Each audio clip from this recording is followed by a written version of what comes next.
ആളും കാശുമുണ്ടെന്ന് കരുതി ആരുടെയും നെഞ്ചത്ത് കയറാമെന്ന ധാർഷ്ട്യത്തിന് വീണ്ടും തിരിച്ചടി.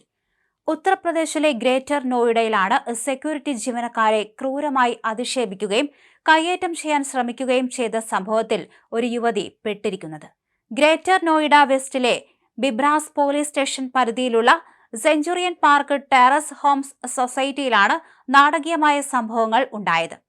സംഭവം ലളിതമാണ്, എന്നാൽ യുവതിയുടെ അഹങ്കാരം അതിരു കടന്നു എന്ന് വേണം പറയാൻ.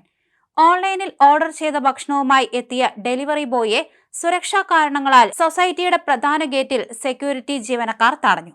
ഭക്ഷണം കിട്ടാൻ അല്പം വൈകിയതോടെ യുവതിക്ക് കോപം കയറി. നേരെ ഗേറ്റിലെത്തി പാവം സെക്യൂരിറ്റി ജീവനക്കാരുടെ മേൽ ചാടി വീണു. സോഷ്യൽ മീഡിയയിൽ ഇപ്പോൾ കാട്ടുതീ പോലെ പടരുന്ന വീഡിയോയിൽ യുവതിയുടെ ഈ ഒരു പ്രകോപനം വ്യക്തമാണ്. നീ എന്റെ മുന്നിൽ ഒന്നുമല്ലടാ, നിന്നെ കൊണ്ട് ഞാൻ എന്റെ ഷൂസ് തുടപ്പിക്കും എന്ന് ആക്രോശിച്ചുകൊണ്ടാണ് യുവതി ജീവനക്കാർക്ക് നേരെ തട്ടിക്കയറിയത്.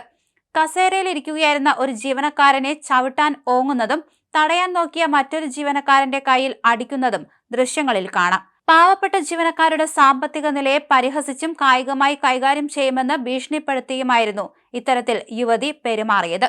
പോലീസിനെ വിളിക്ക് പോടോ എന്ന് വെല്ലുവിളിക്കാനും യുവതി മടിച്ചില്ല. എന്തായാലും വീഡിയോ വലിയ തോതിൽ പ്രചരിച്ചതോടെ സംഭവം പോലീസിന്റെ ശ്രദ്ധയിൽപ്പെട്ടിട്ടുണ്ട്. സെക്യൂരിറ്റിക്കാരെ തടഞ്ഞതിലും തർക്കത്തിലേക്ക് നയിച്ച സാഹചര്യത്തിലും പോലീസ് അന്വേഷണം ആരംഭിച്ചിട്ടുണ്ട്.